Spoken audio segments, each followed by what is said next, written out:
had to do everything I could to protect my family. When the stakes are this high, doesn't it make more sense to hear our story from us?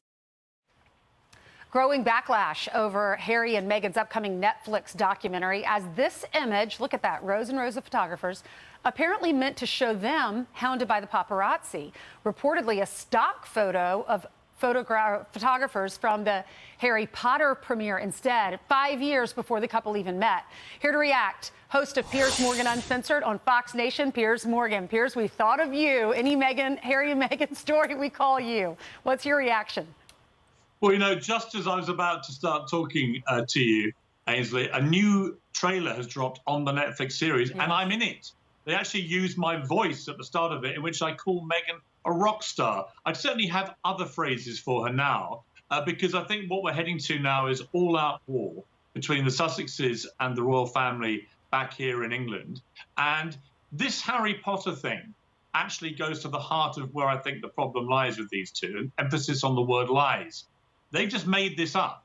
There is a big picture in the first Netflix trailer which shows apparently a mob of paparazzi going crazy in their intrusive way at Meghan and Harry, wrecking their lives. Only they weren't there. In fact, no members of the royal family were there. In fact, Harry hadn't met Meghan. It was 4 years they'd even set eyes on each other. So another blatant untruth. You may remember in the Oprah Winfrey Wine-a-thon that about 17 different things that came out of their mouths were quickly proven to be untrue. And we're at it again now with the Netflix documentary. It will be as true as The Crown.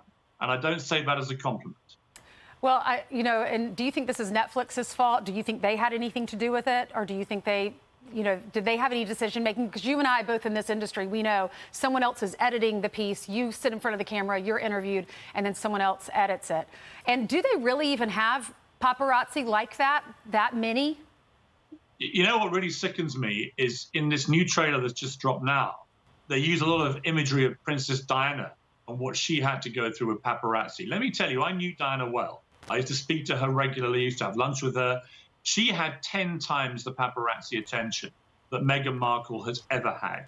Her attempt to try and put herself on the same pedestal as the most famous and pursued royal in history, I think is frankly disgraceful. But, again, it's what they do, isn't it? They're using everything they can to cynically manipulate a narrative that they are these two downtrodden, oppressed people, utter victims, when in fact what they did was they quit royal duty, quit Britain, have gone to California, live in a big mansion and spend their entire time trashing the royal family and the monarchy, which is a very institution where their titles come from that they ruthlessly exploit for hundreds of millions of dollars. It is honestly sick-making, and the anger in Britain right now that's building about this Netflix series, I cannot tell you. I think 98% now of the British public want King Charles, as he is now, to strip them of all remaining titles. They haven't announced a date yet, right?